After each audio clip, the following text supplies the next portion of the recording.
राजन, आपके विचार में जो सम्राट विक्रमादित्य ने किया, क्या वो सही था? मेरे विचार से सही था देवी। बिना किसी ठोस सबूत के किसी को बंदी बना लेना कैसे सही हो सकता है राजन?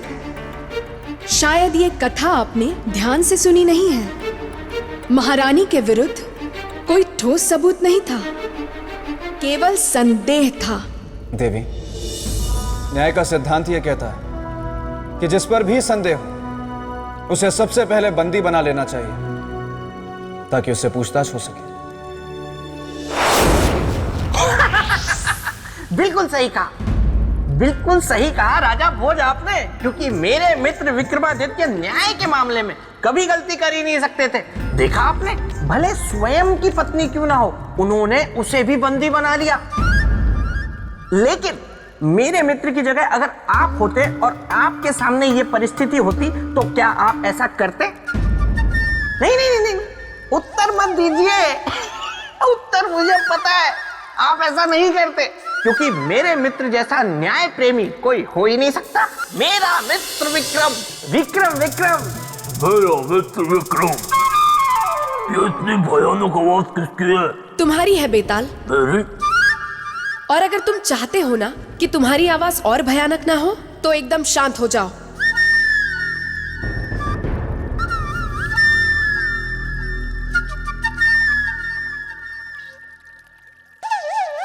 तो राजन, आपके हिसाब से संदेह में आए व्यक्ति को तुरंत बंदी बना लेना चाहिए ताकि पूछताछ में रुकावट ना आए। जी देवी, और महारानी के संबंध में यह और भी आवश्यक था। वो क्यों?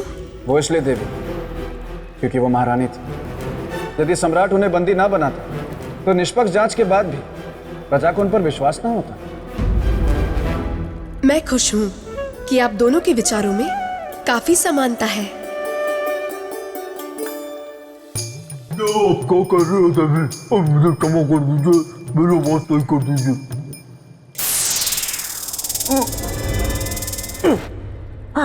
धन्यवाद देवी, धन्यवाद। ये आप क्या कह रही हैं देवी? कहाँ मेरा मित्र विक्रमादित्य और कहाँ राजा भोज? बेताल, राजा भोज ने बिल्कुल सही कहा। सम्राट विक्रमादित्य ने भी ये निर्णय यही सोच कर लिया। बुरी घटना बताए हमें।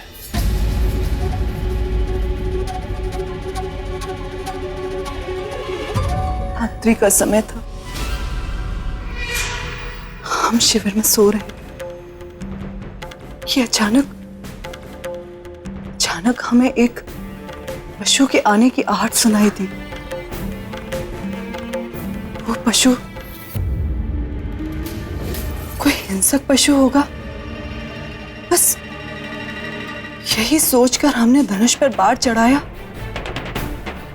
और आवाज की दिशा में तीर को छोड़ दिया। किंतु जब हम बाहर गए तो ना तो हमें हमारा तीर मिला और ना ही कोई पशु मिला, तो केवल एक मसक जो कुम्हार मकरंद का था, जो नदी से जल लेने जा रहा था और आपने उसे हिंसक पशु समझकर अपने तीर का निशाना बना दिया। महाराज, हमसे भूल हो गई। इस सत्य को आप भूल कह रही हैं, वो एक अपराध है, दंडनीय अपराध। स्वामी, इस समय हम आपके स्वामी नहीं। अपराधी के सामने राजधर्म से बंधा एक राज्य का सम्राट खड़ा है। क्या कहना चाहती है? बस यही कि दंड देते समय हमारे महाराज का हृदय कहीं कोमल ना पड़ जाए।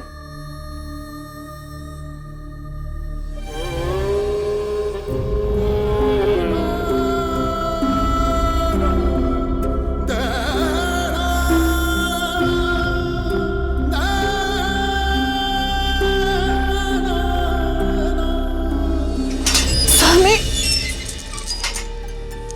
स्वामी,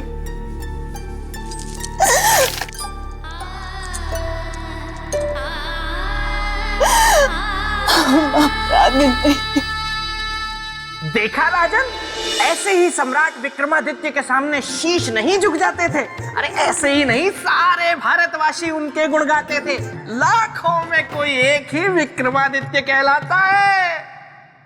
सही कहा आपने बेताल। तो राजन, सम्राट विक्रमादित्य मेरे परम प्रिय मित्र थे, इसलिए मैंने उनसे एक बार एक प्रश्न किया कि सम्राट, इस संसार में सबसे अधिक प्रेम आप किससे करते हैं? और मेरा ये प्रश्न किसी सम्राट या राजा से नहीं है, बल्कि एक साधारण मनुष्य से है।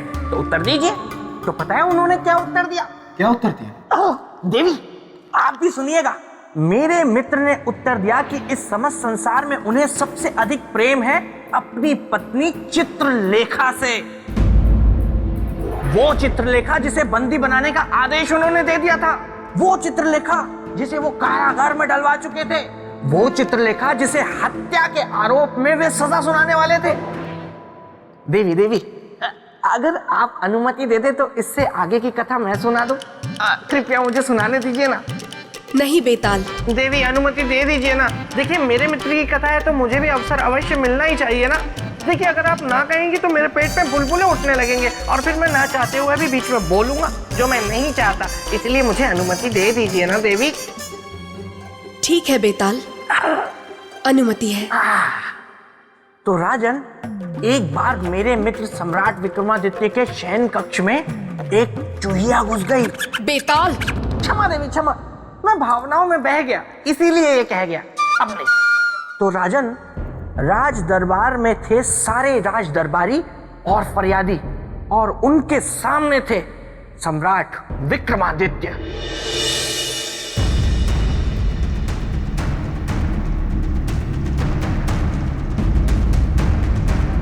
सेनापति, बंदी को बुलवाया जाए।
धन्यवाद सम्राट।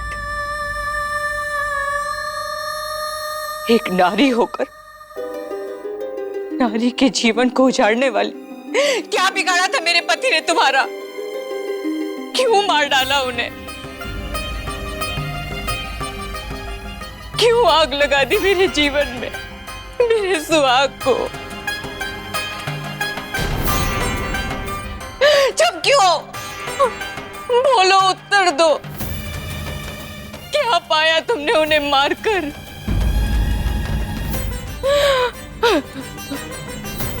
बहन, किसी को मारकर आज तक ना तो किसी को सुख मिला है और ना ही कभी मिलेगा।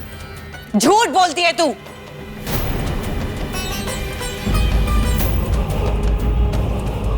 झूठ बोलती है तू।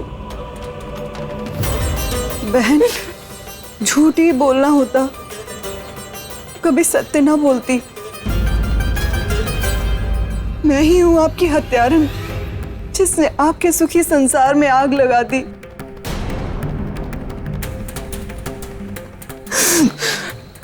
इसलिए सम्राट से प्रार्थना है कि मुझे दंड दिया जाए, कठोर से कठोर दंड दिया जाए। सम्राट, इस हत्यारन को दंड देकर मुझे न्याय दीजिए।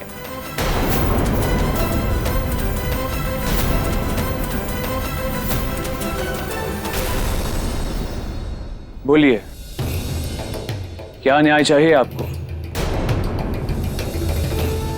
इस अपराधिनी को आजीवन बंदी गृह में डालने का दंड या फिर मृत्यु दंड? नहीं सम्राट,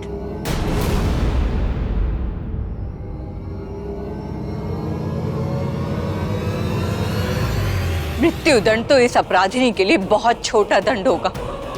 मैं चाहती हूं कि ये जिए, लेकिन विधवा की तरह जिए, लेकिन विधवा की तरह जिए, विधवा की तरह जिए, विधवा की तरह जिए। हर पल मैं अनुभव कर रही हूं, ठीक वही दर्द ये अनुभव करे।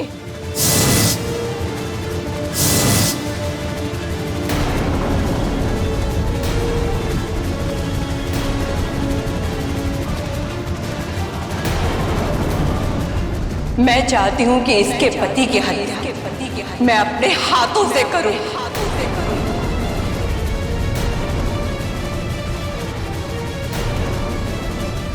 और यही होगा मेरा न्याय।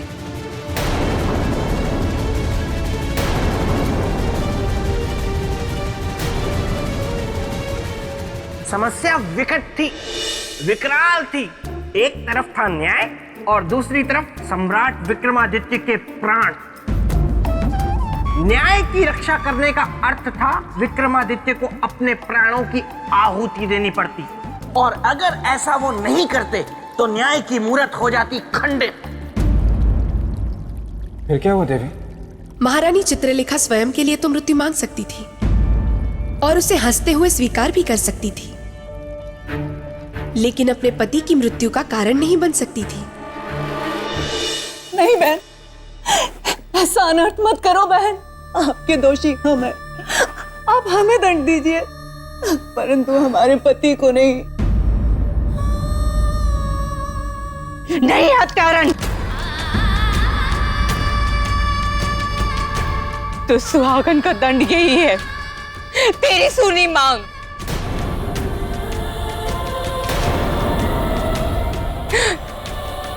सम्राट, इसके पति को मेरे सामने शीघ्र लाया जाए ताकि मुझे न्याय मिल सके।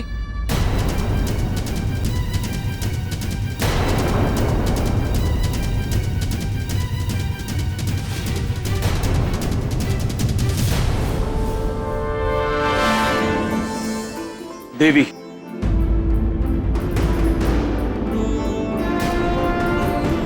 आपको अवश्य न्याय मिलेगा। ये चक्रवर्ती सम्राट विक्रमादित्य का वचन है।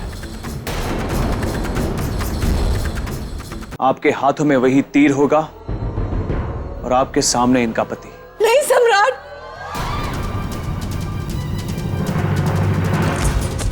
ठहरिए।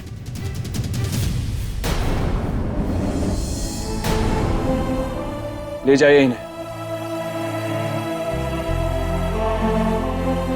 नहीं सम्राट,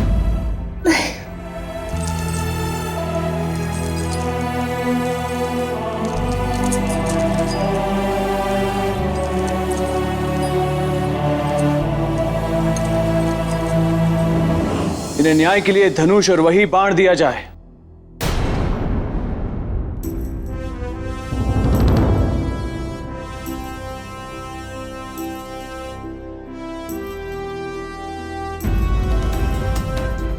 सम्राट, बुलाइए मेरे अपराधी को।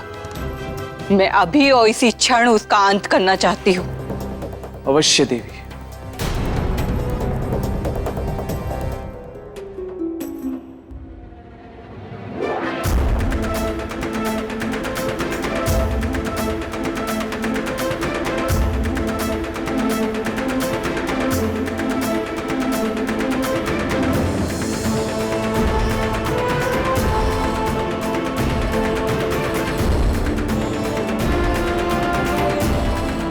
आपका अपराधी आपके सामने खड़ा है देवी, आपके सामने खड़ा है देवी। अपना न्याय पूरा कीजिए, अपना न्याय पूरा कीजिए, न्याय पूरा कीजिए।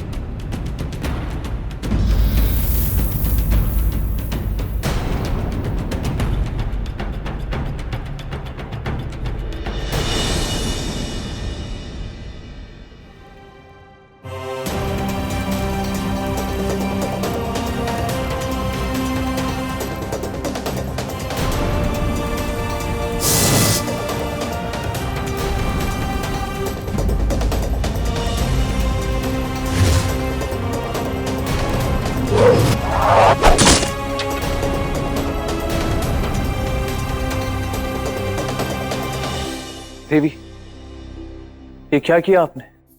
सम्राट, आपकी पत्नी के अपराध का दंड मैं इस राज्य की सारी प्रजा को नहीं दे सकती। आपकी पत्नी ने तो मेरे पति की हत्या की थी, किंतु मैं जानबूझकर इस उज्जैनी की प्रजा को अनाथ कर दूं, ये नहीं होगा मुझसे। देवी, फिर आपके न्याय का क्या होगा और हमारे न्याय दिलाने के वचन का क्या होगा? न्याय प्रिय चक्रवर्ती सम्राट विक्रमादित्य, हमारा न्याय आप पर ऋण रहा।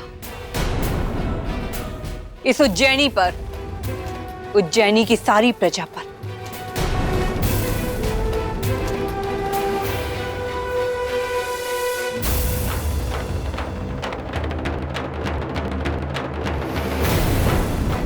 अब हम चलते हैं अपने राज्य।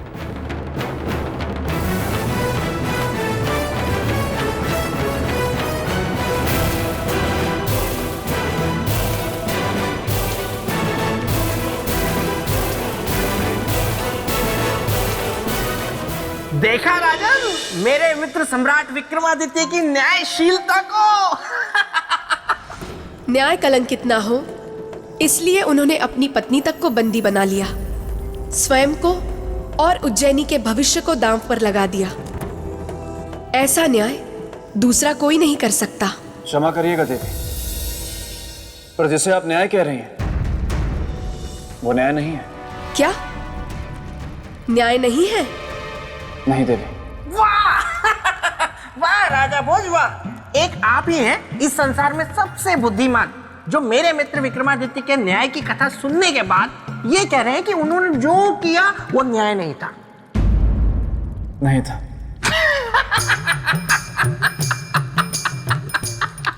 राजा भोज, आप बहुत हंसमुख हैं।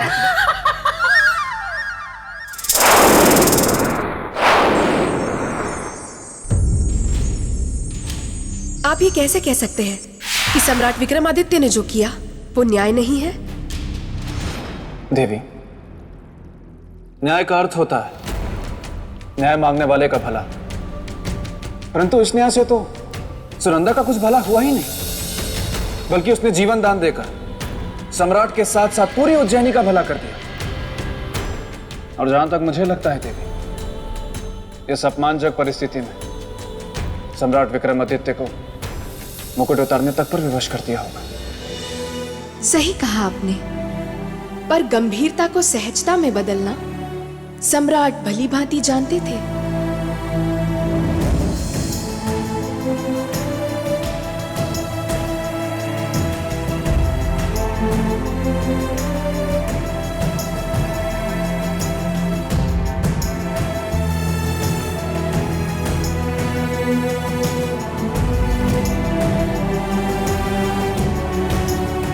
रहा मीर जी, आज से हम इस राज्य के सम्राट नहीं रहे। आज से इस राज्य की बागडोर आप संभालेंगे। नहीं सम्राट, नहीं, यह संभव नहीं है। इस संसार में कुछ भी असंभव नहीं है विराह मीर जी, बस उसे पूरा करने के लिए मन में संकल्प होना चाहिए। परंतु सम्राट, मैं आपका स्थान कैसे ले सकता हूं? आप सही कह रहे हैं, आप हमारा स्थान नहीं ले सकते, क्योंकि अब हम एक साधारण प्रजा है और तब तक साधारण प्रजा रहेंगे जब तक उस स्त्री के न्याय के ऋण को चुका न